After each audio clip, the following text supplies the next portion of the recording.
Como é que muda isso aqui?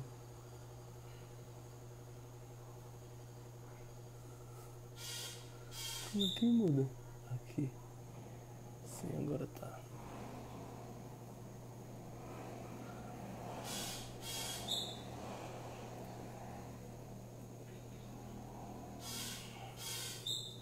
Vão entrando aí, viu, galera? Que eu só vou aqui copiar é, o tema da live bem rapidinho. Vamos só aguardar o professor Nielson chegar por aqui. Já deve estar chegando. Certo? Deixa eu ver se eu consigo só fixar o comentário. Todo mundo tá conseguindo me ouvir direitinho? Se vocês estiverem conseguindo me ouvir, vocês dêem um sinal de joinha, por favor.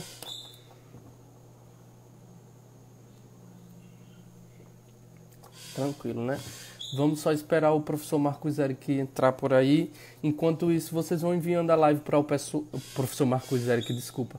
Professor Nielson entrar. Enquanto isso, vocês vão enviando a live para os colegas, para os amigos. O pessoal já ir chegando por aqui, enquanto a gente está se organizando.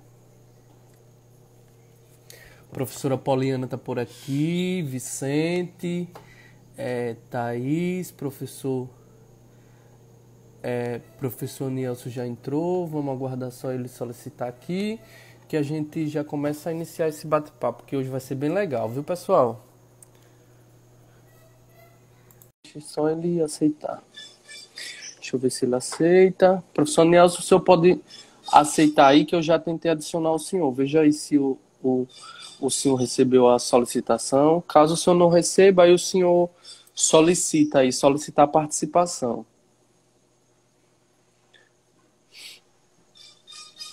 Professor Nielson já está por aqui com a gente, né? Tudo bom, professor? Boa noite. Está se aproximando aí, tá em casa, né? Do jeito tem que ser, né? É verdade. Hoje o bate-papo vai ser um bate-papo bem legal. Deixa eu só Fazer o máximo. Vai sim, não tenha dúvida. Deixa eu só posicionar aqui meu telefone direitinho, que tá meio embaçado.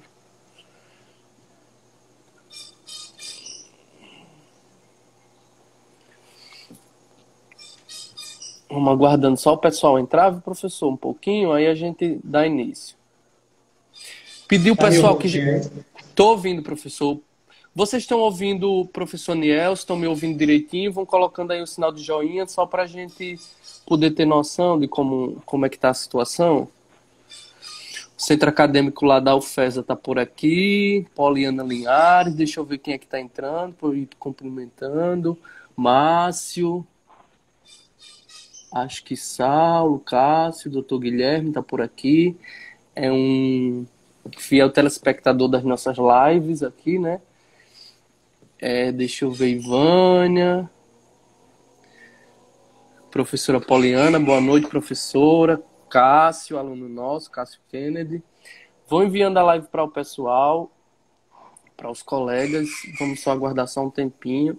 Esperar até que o pessoal do centro acadêmico também entre, para que eles possam contribuir, compartilhando a live com os colegas. Diana está por aqui, o pessoal está entrando. Aguardar só um instante. Tudo bem por aí, né, professor? Em Pombal? Tá em Pombal? Tô em Pombal. Tá tudo tranquilo, né? Tá aqui o número de casa, né? O pessoal tá com medo agora. Deixa a gente um pouco apreensivo, mas... Tem sido assim. Tem sido assim. A minha cidade também é uma cidade muito pequena, já tem quase 400 casos. Tá crescendo bastante. Pessoal, aí onde tem essa setinha que mais parece um delta, vocês podem enviar a live para os colegas, enviar para os amigos, o pessoal que é da agronomia. Hoje é um tema muito importante que a gente vai estar discutindo. E a gente já passou das 19 horas, então, professor, vamos dar início. Eu só vou fazer uma breve apresentação do senhor aqui bem rápido, aí eu abro espaço para o senhor, certo? Ok. Inicialmente, eu queria dar boa noite a todos os colegas que estão por aqui, professores, colegas de turma, alunos de agronomia lá de Pombal, de outros campos, e agradecer primeiramente ao professor Anielso, que de bom grado aceitou o nosso convite. E vou falar aqui um pouco sobre o professor Anielso, que é engenheiro agrônomo, tem graduação pela Universidade Federal da Paraíba, mestrado em manejo de solo e água pela mesma universidade, doutorado em agronomia pela Universidade Federal do Ceará, e atualmente ele é professor associado 1 do curso de agronomia da Universidade Federal de Campina Grande. Atua na área de produção vegetal, com manejo de grandes culturas, plantas oleaginosas e plantas daninhas. Além disso, além do professor Anielso ser professor do campus, ele hoje está como diretor do Centro de Ciências e Tecnologia Agroalimentar, ou seja, o cara aí é um grande que está nos prestigiando com essas rodadas de lives. Então, professor, o senhor pode ficar à vontade. O tema da live do professor Anielso é práticas de manejo de plantas daninhas. Então, professor, o senhor pode ficar bem à vontade por aqui, viu? Boa noite, Leônidas. Boa noite. Boa noite a todos que estão nos assistindo por essa transmissão. Agradecer pelo convite, Leônidas. Ter a satisfação de poder conversar com vocês um pouco sobre esse tema tão importante para a agricultura brasileira. Parabenizar o centro acadêmico por essa iniciativa. Uma iniciativa que tem sido exemplo e servido de modelo para outros centros acadêmicos. A parte dessa iniciativa de vocês foi que o centro também começou a fazer algumas transmissões pelo YouTube, de modo que só me resta parabenizar a vocês, tanto pela iniciativa quanto pela oportunidade de estar aqui dialogando um pouco sobre esse tema. Nós que agradecemos. A saudade de estar perto de vocês, de ter o contato social com os alunos, com o público em geral do CCTA, mas por uma questão maior, né, que é a prevenção da nossa saúde, e a gente vive esse momento de isolamento social. E nesse momento eu quero também me solidarizar com todas as vítimas da Covid, tanto as vítimas diretas quanto as indiretas. Hoje nós, infelizmente, né, chegamos a mais de 30 mil óbitos no Brasil. É lamentável toda essa situação, de modo que só nos resta pedir a Deus que tudo isso passe logo, né, que as autoridades possam tomar providências para minimizar os danos, né, a perda de vidas, e pedir a Deus que tudo isso passe. Quero também render aqui meu respeito e minha homenagem aos profissionais envolvidos no enfrentamento da pandemia, não só os da área de saúde, mas da área de segurança. Nossos servidores do CCTA, alguns têm vindo trabalhar todos os dias. Aqueles que estão em casa, sem poder sair. E também aos agricultores e agricultoras. Não sei se alguém já colocou isso, mas a agricultura não parou, mesmo com a pandemia. E, felizmente, os alimentos têm na nossa mesa. São mulheres do campo que estão trabalhando para que isso aconteça. Quero pedir desculpas a vocês se tiver algum barulho aqui, o barulho da criança, a TV ligada a alguma coisa, porque ela fica à vontade, espero que vocês entendam. Né? É verdade. Mas, Léo, se você quiser, eu já posso introduzir o tema. Pronto, professor, o senhor pode ficar à vontade, o senhor pode introduzir, enquanto isso eu estou anotando os questionamentos. Já surgiram alguns questionamentos antes mesmo da live iniciar, né, nos grupos de WhatsApp, aqui mesmo na nossa caixa de perguntas, e assim, ao passar do tempo a gente vai interagindo, eu vou entrando com a questão, ou depois a gente deixa para o final. Assim, a metodologia fica a cargo do senhor, mas pode ficar à vontade. O espaço é todo do senhor. Vou introduzir, se tiver alguma questão mais polêmica que mereça ser falada antes, você fica à vontade, pode interromper, certo?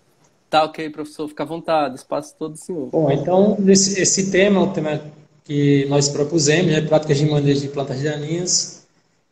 É um tema recorrente dentro da agricultura. Vocês sabem que plantas daninhas, juntamente com entomologia e fitopatologia, formam o tripé da proteção de plantas, sendo que até bem pouco tempo, eu diria que há uns 15, 20 anos, o controle de plantas daninhas não tinha a atenção que tem hoje, né? Sendo dentro da área de proteção de plantas os maiores cuidados dado à entomologia e à fitopatologia.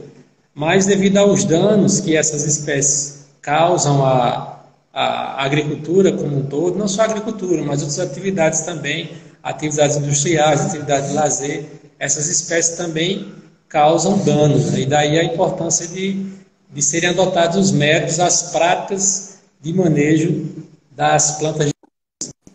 Para quem ainda não cursou planta daninha, acho que seria importante a gente fazer brevemente, né, colocar algumas informações sobre o que vem a ser planta daninha. Tá? Conceituar a planta daninha e falar um pouco da importância e da biologia delas. Planta daninha, para ser breve, é toda espécie que vai interferir em uma atividade agrícola. Mas por que o termo planta daninha? Algumas pessoas podem se questionar. No correto não é erva daninha, né? Isso porque essas espécies têm vários nomes. Tem gente que chama de erva daninha, tem gente que chama de inso. Você vai no sul do país, as pessoas vão chamar de inso. Em alguns lugares, mais no interior aqui do Nordeste, o pessoal simplesmente chama de mato. Outros lugares chamam planta ruderal. Como eu disse, lá no sul chama inso. Enfim, tem uma série de nomes comuns ou populares que são dados a esse conjunto de espécies que interferem nas atividades agrícolas. Então, por que adotar o termo planta daninha, né? Em alguns lugares, né, o pessoal também não gosta de usar o termo daninha, porque dizem que essas espécies já estavam no lugar antes da atividade agrícola, até porque elas também recebem o nome de plantas invasoras. É a planta daninha, porque se foi a cultura que invadiu aquele ecossistema, porque a planta que estava lá espontaneamente é considerada invasora se foi a cultura que invadiu. Bom, primeiramente, é importante dizer que o termo planta daninha e não erva daninha foi escolhido pelo fato dele abranger todas as espécies. É o termo mais geral que se encontrou para nominar essas espécies. Ele se refere apenas às espécies de consistência herbácea. E o termo planta não. O termo planta envolve todas as herbáceas, como as arbustivas, as arbóreas, as aquáticas, enfim, todas as espécies. E por que é chamado de daninha? Porque em algum momento elas vão causar um dano à atividade agrícola.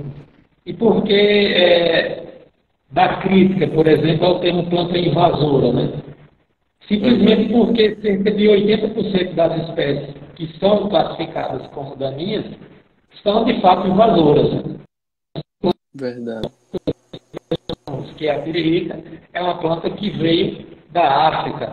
Carrapicho, grama de burro, são espécies exóticas que vieram de outros países.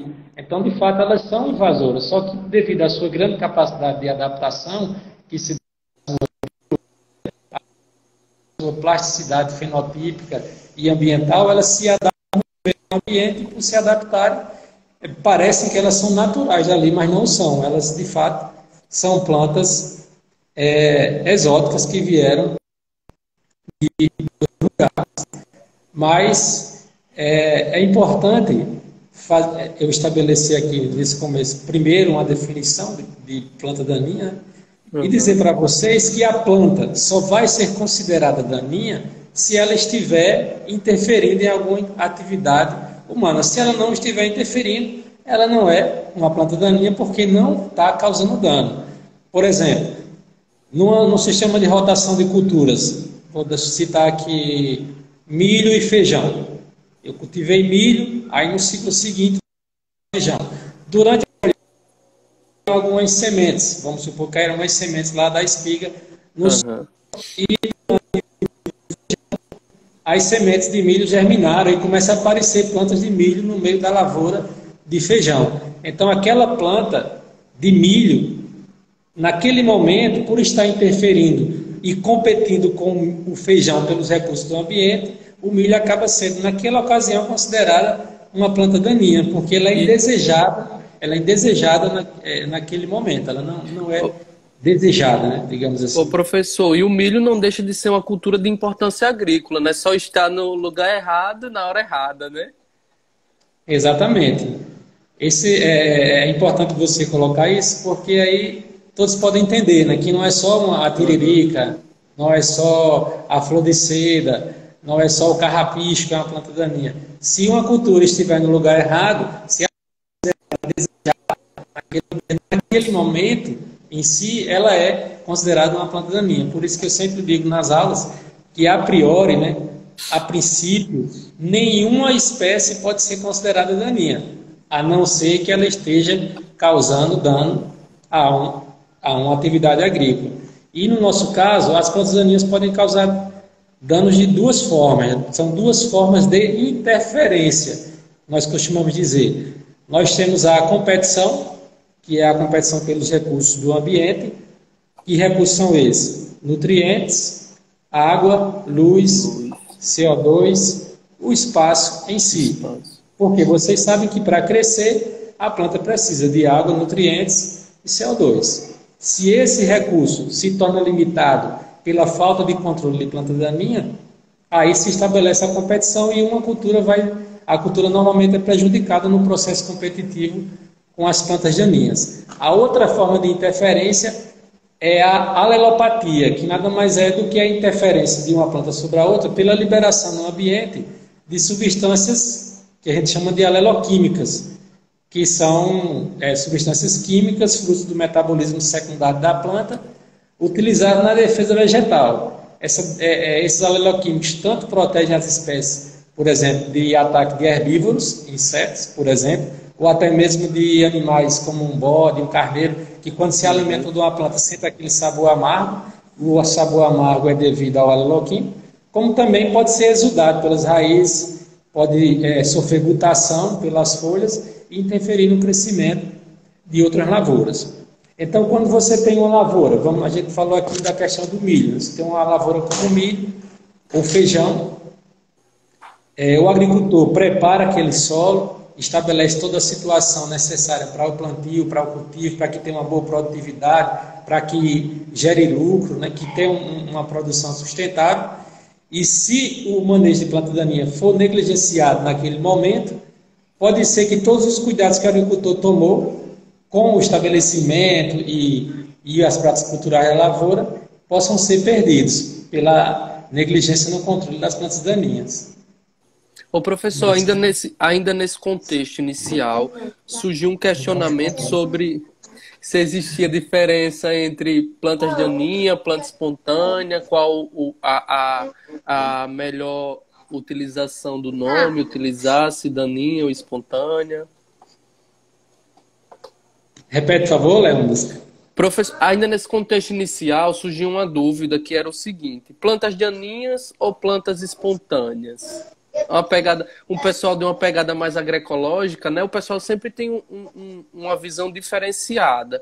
Porque o que é que acontece? Né? Quando surgiu esse questionamento, surgiu também uma outra discussão no sentido de que as plantas daninhas, às vezes, ela poderia trazer algum benefício. Aí surge aquela infinidade de plantas que a gente tem agora de punks, né? Uma outra finalidade que estão dando para as espécies, né? Assim, o pessoal está dando uma enveredada para esses estudos. Então, assim, aí foi nesse sentido que surgiu essa dúvida, né? Se plantas daninhas ou plantas espontâneas. Eu, como especialista na área, eu prefiro usar o termo técnico. E o termo técnico é planta daninha.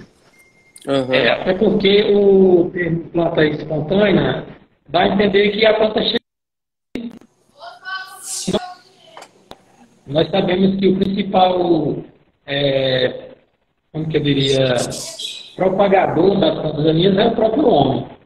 Então, a planta não chegou ali espontaneamente. O homem, através de suas atividades agrícolas, ou não, acabou levando a planta daninha para aquele lugar. Não foi, pode ser de forma espontânea do homem, né? Mas não Aham. filosofia nessa área, né? Certo, Agora, professor. assim, como você falou, algumas plantas têm utilidade. No momento em que uma planta passa a ser utilidade, ela deixa de ser daninha. A questão para a planta ser classificada daninha, ela precisa estar causando dano. Se ela não está causando dano, ela não é daninha. Aí, Uma planta isso daninha. é uma definição muito bacana de planta daninha, que diz que é aquela planta cujas as utilidades ainda não foram descobertas.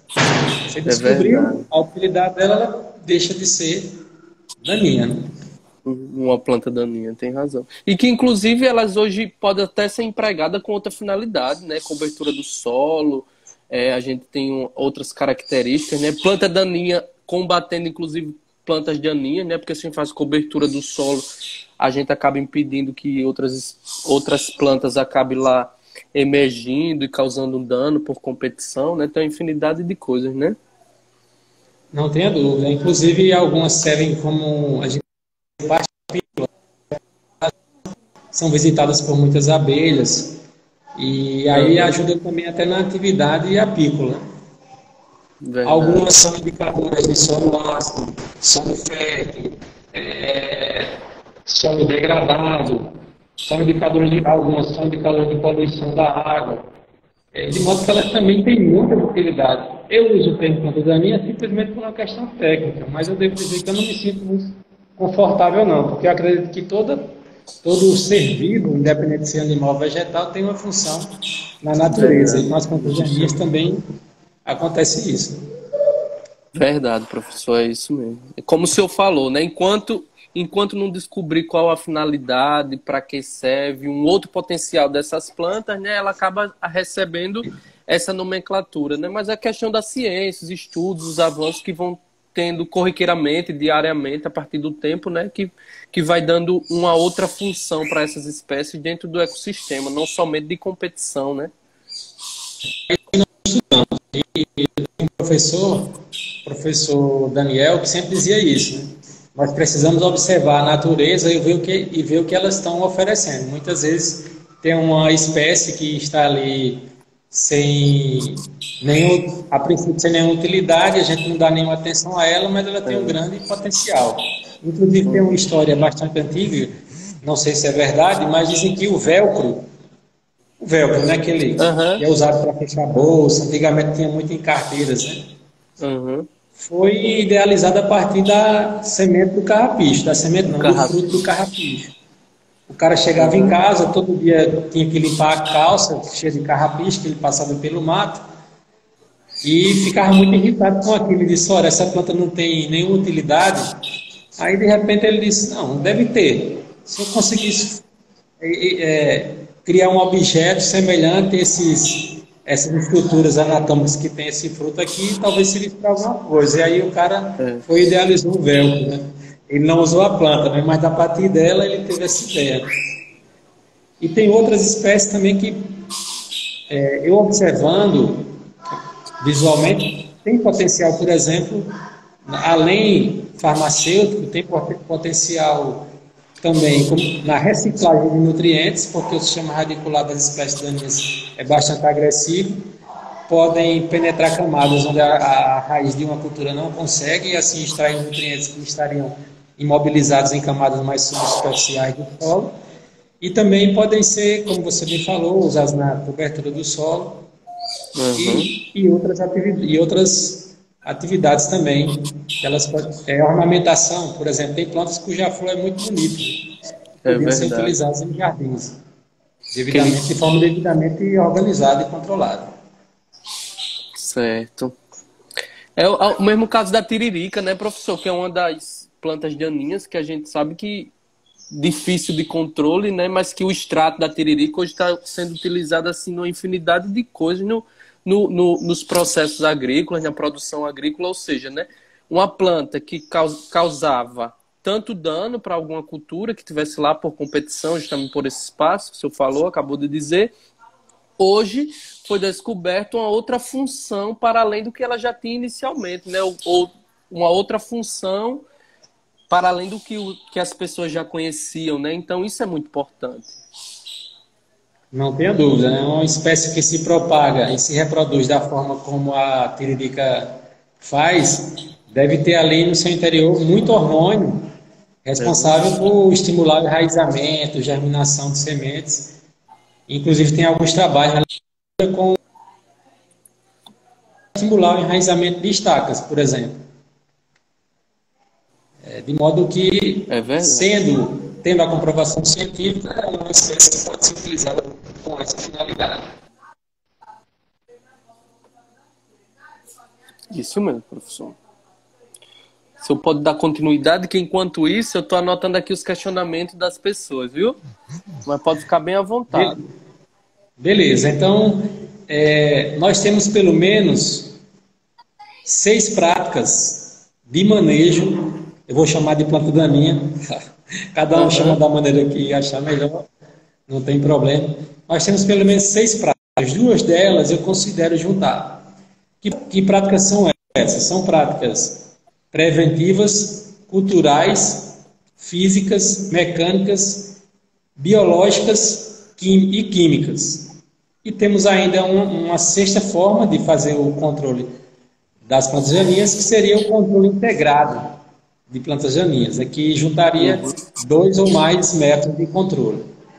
Eu costumo juntar o manejo preventivo ao manejo cultural, porque são ações que se misturam, eu diria. E que práticas seriam preventivas? As práticas preventivas mais rigorosas, digamos assim, são as mais eficientes e as mais difíceis de serem adotadas. E elas visam a introdução da espécie em uma área. Esse é o grande objetivo da prática preventiva. Vamos supor, você tem uma área desmatada ou habilitada para o estímulo produtivo, e agora? Como é que eu vou fazer para impedir a entrada da planta daninha naquela área? Porque imagine você, se eu conseguisse impedir a entrada da planta daninha naquela área, não haveria mais problema com relação ao manejo. Mas isso é quase impossível. Por que é impossível? Porque a semente que eu vou utilizar naquela área, em geral, por mais que ela tenha um elevado grau de pureza é o percentual de sementes que são efetivamente daquela espécie que eu vou plantar. Por exemplo, se eu vou plantar feijão, fazelas vulgares, eu teria que ter a garantia que 100% daquelas sementes são de fazelas vulgares. Mas, normalmente, você tem no meio de um lote de sementes, algumas sementes de plantas daninhas. Todo mundo conhece a semente de feijão, a semente de milho, de soja, do amaranto, que é o caruru ou bredo. Alguém já viu a semente da tiririca, da flor de seda? Acredito que a maioria nunca viu, né? A semente do bredo, por exemplo. A semente do bredo tem menos de 1 milímetro de tamanho. Então, para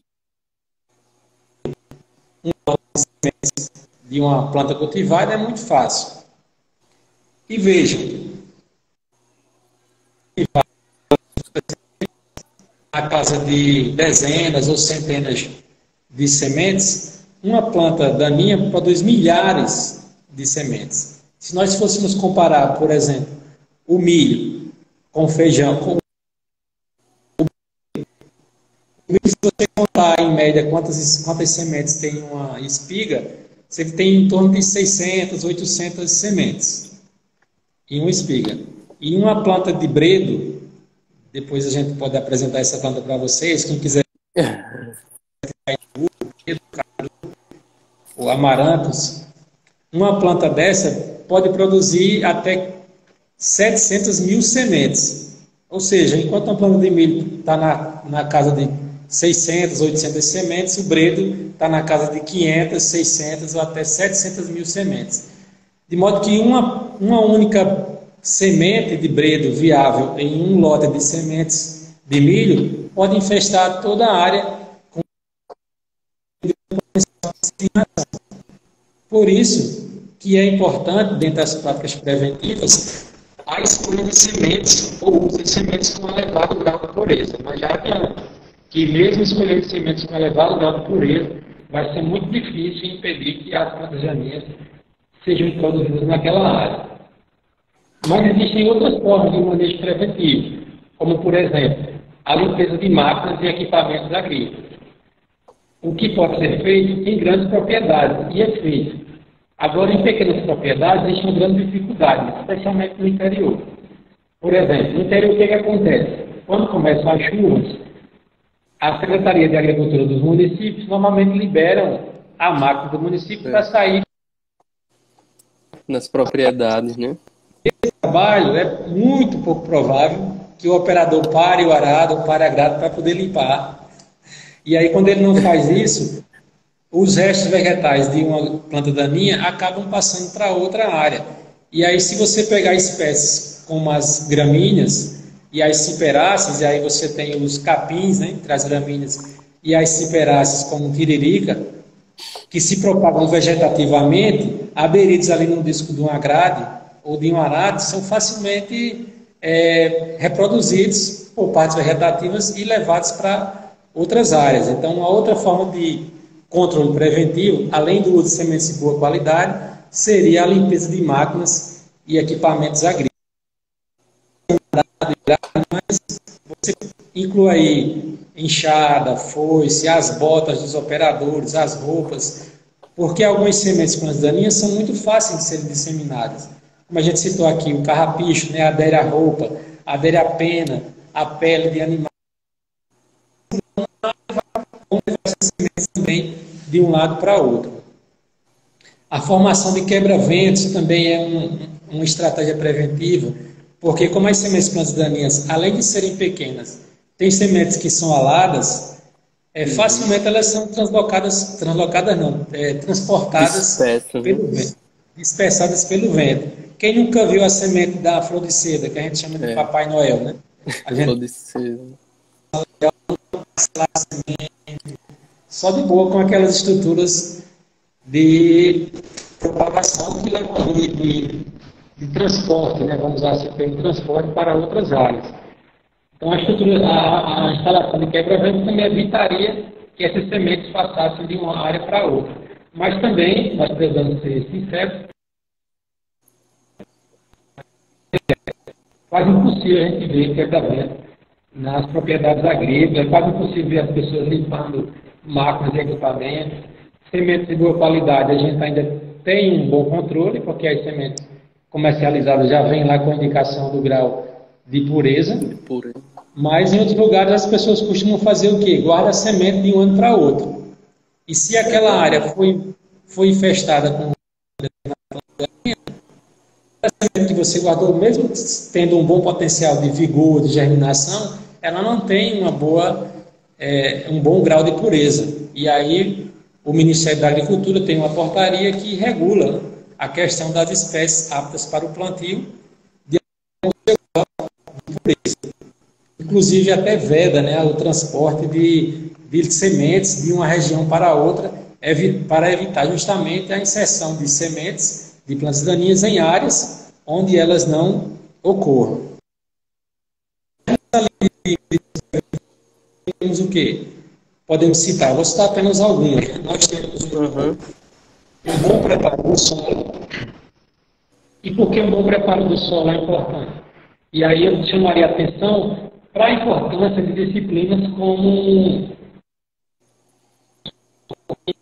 do solo, porque essas disciplinas têm uma relação estreita. Professor, só um instante, é porque a imagem do senhor está travando, aí assim, às vezes o senhor fala e não dá para pegar do iniciozinho. Aí se eu pudesse iniciar dessa parte de disciplinas, eu acredito que foi máquinas ou alguma coisa assim que o senhor começou, que até eu inclusive não escutei. A imagem do senhor está travando. O senhor está percebendo isso que está travando? Dá para aparecer aí, não dá? Para mim tá bom aqui. É só aqui então. E inclusive o pessoal está comentando aqui, mas o senhor... Aí, desculpa aí, mas o senhor pode voltar lá daquela parte de disciplinas, que o senhor acha que era máquinas, não sei, fertilidade, alguma disciplina aí. Poxa, se continuar travando, deve ser problema aqui com a minha internet. É Aí você pode me verdade. avisar aí para repetir. Tá Enquanto bom, tiver voz, a professor. gente vai repetindo, certo? Pronto, tá certo. Eu estava dizendo que a disciplina de plantas daninhas tem uma relação direta com outras disciplinas, como máquinas Aham. e mecanização, química e fertilidade do solo, manejo e conservação do solo. Por quê? Como eu falei no início, a competição ou a interferência de um modo geral, ela só se estabelece quando tem carência de um fator de competição. Eu vou dar Uhum. o exemplo aqui do nutriente. Se tiver carência desse nutriente no solo. E aí, como é que eu sei que tem carência desse nutriente no solo? Se eu fizer a análise do solo. Justo. No caso 5% da matéria orgânica é nitrogênio. Mas eu estou só dando um exemplo que é mais comum, mas como eu falo para nitrogênio, serve para potássio, serve para fósforo, magnésio e outros nutrientes. Então, um bom manejo de planta daninha, a prevenção do controle de planta daninha começa não só desde a escolha da semente, mas de um bom preparo do solo, de uma boa análise do solo, para verificar o que falta naquele solo em termos de nutrientes no solo. Quando eu faço a adubação, eu evito a competição, porque vai ter nutriente para a cultura, de modo que se surgir planta daninha, a planta daninha pode pegar pouco daquele nutriente, mas com as outras medidas de controle eu acabo minimizando os efeitos dessa Uhum. competição. Quando eu faço um bom preparo do solo, rompendo ali as camadas que por acaso estejam compactadas, então eu também preparo um bom leito de semeadura, um bom ambiente para o desenvolvimento da cultura, porque a planta daninha é mais adaptada a condições estressantes, como o solo compactado, o solo com pouca umidade. O fornecimento hídrico à cultura, seja através de irrigação, ou quando eu escolho a época correta para plantar de acordo com o regime de chuva, também é uma prática preventiva e uma prática cultural. Ou seja, todas as medidas utilizadas para o bom crescimento da cultura, seja lá qual for, irão auxiliar no controle.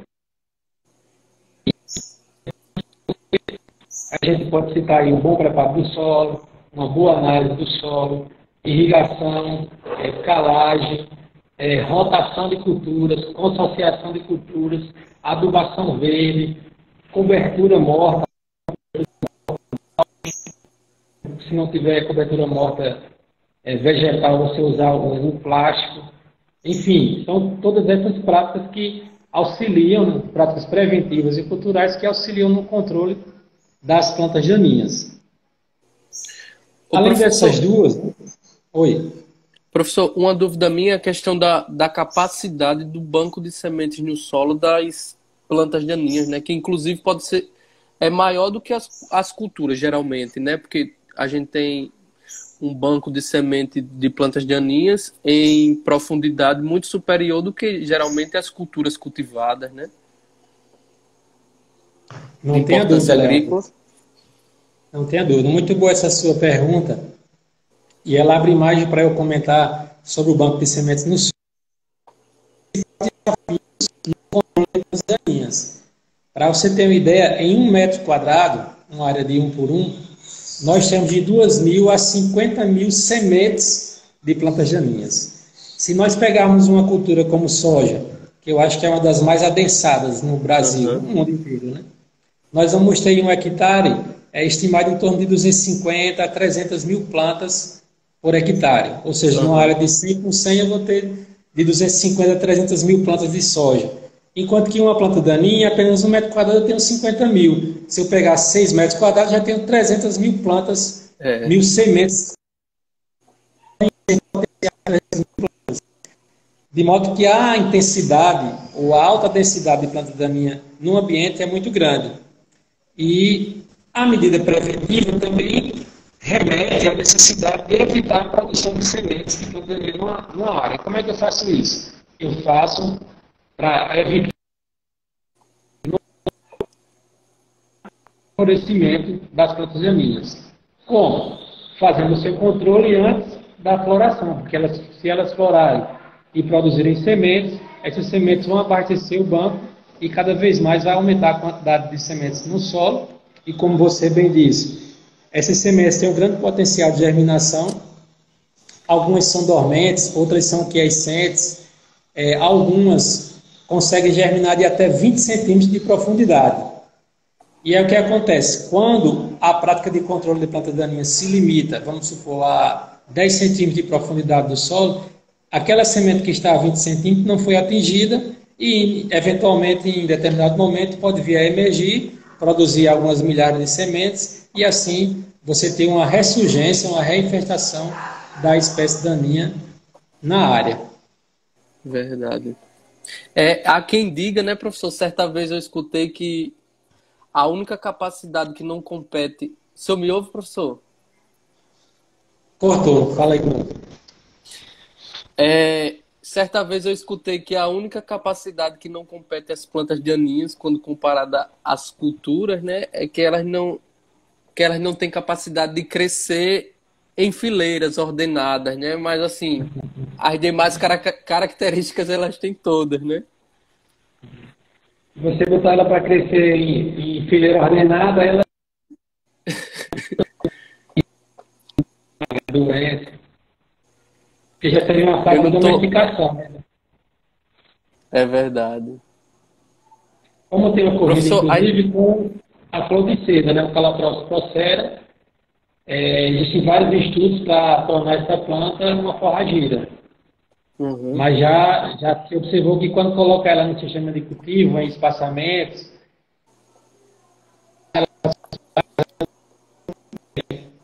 em compensação, quando ela está livre no ambiente, cresce em lugares assim, bastante inóspitos, né? Aparentemente sem água, sem fertilidade nenhuma.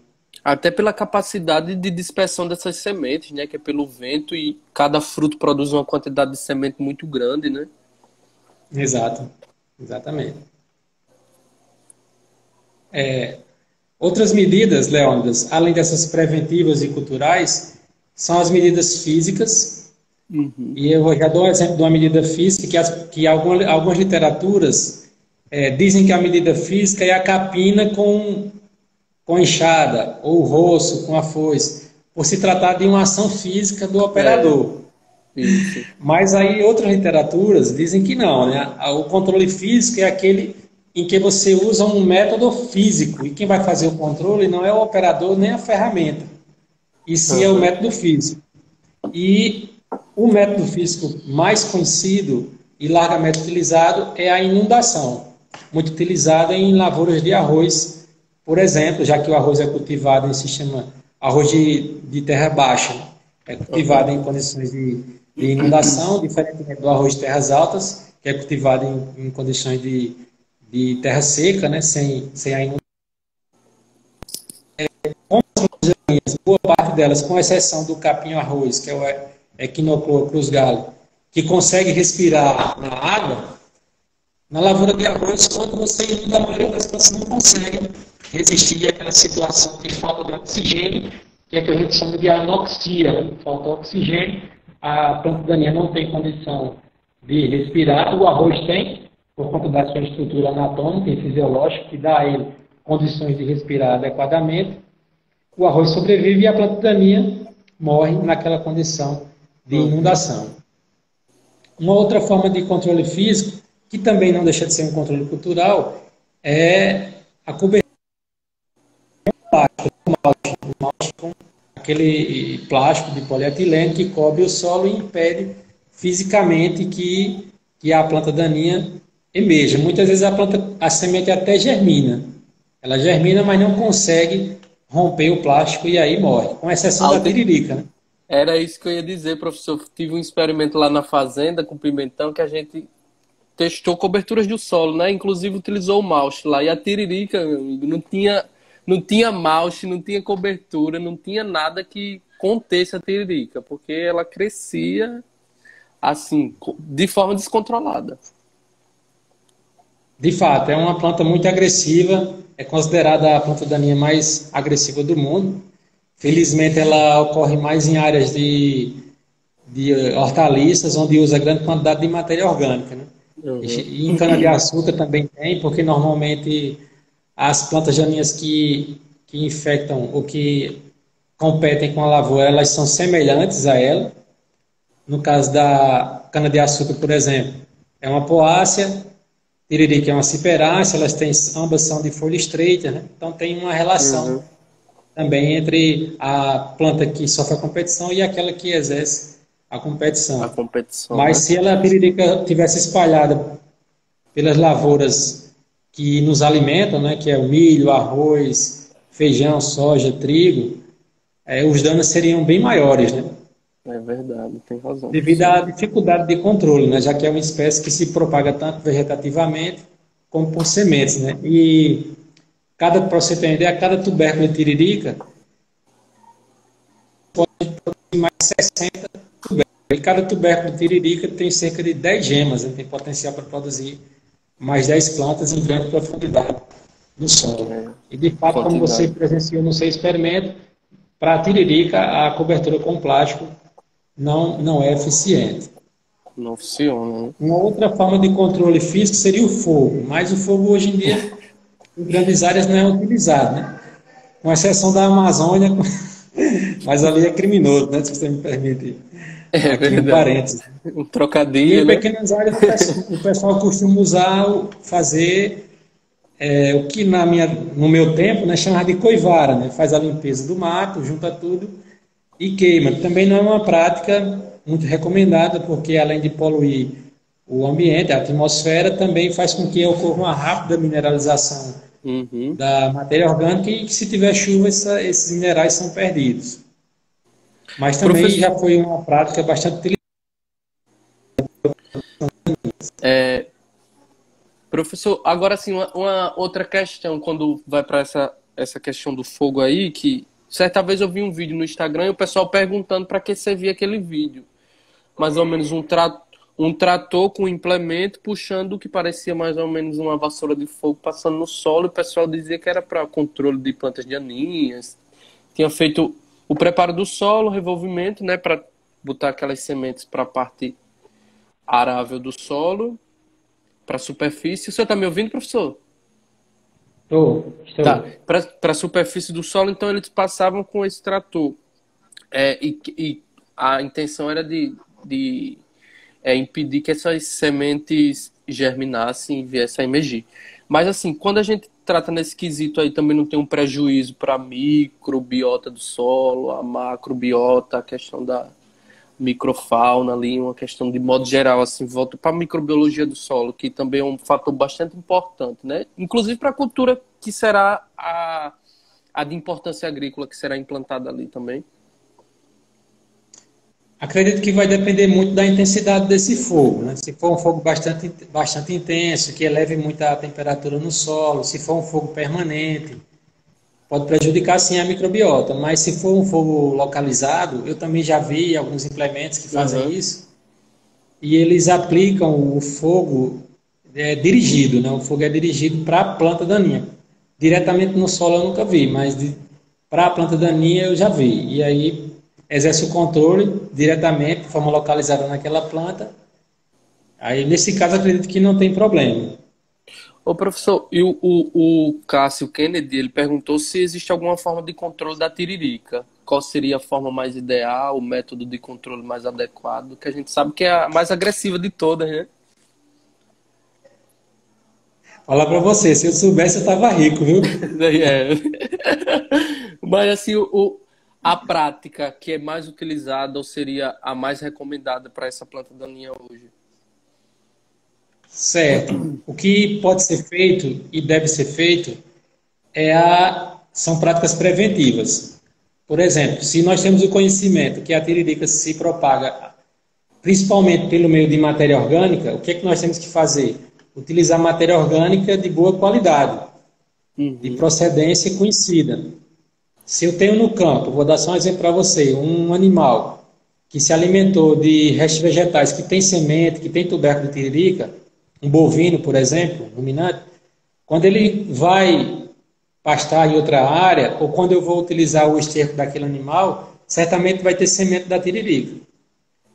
Objetivamente falando, o que eu devo fazer? Vou usar esterco, antes de utilizar aquele esterco, deixar ele de repouso, ver as sementes de planta daninha que irão germinar ali, fazer um controle, deixar aquele esterco de quarentena antes de utilizar. Vou fazer a instalação de pomar, comprei mudas, eu devo inspecionar essas mudas, devo inspecionar os torrões dela, ver se não tem tuberculose de tiririca, porque é uma forma muito comum de propagação da tiririca, são as mudas transplantadas em torrão, porque a semente ou tuberculose de tiririca fica naquele torrão. Então, que essas medidas preventivas são as mais eficientes. Além dessas, tem as medidas químicas, né? E existem alguns herbicidas específicos para tiririca, como é o caso do alosulfuron, que é o nome comercial de um herbicida que é bastante eficiente para tiririca. Certo, professor. Respondido aí. Professor, vamos fazer o seguinte, a gente está se aproximando de 1 hora, aí aqui no Instagram a live automaticamente ela se encerra. Aí para não correr esse risco, eu vou encerrar agora e a gente reinicia. Pode ser assim? Pode. Melhor, né? Para não acabar, a gente tá numa conversa e acabar fechando e perder o fio da meada. Então, pessoal, vou encerrar aqui a live, vou voltar novamente e vocês fiquem por aí porque ainda tem bastante conteúdo, viu? Professor, até já, viu? Até.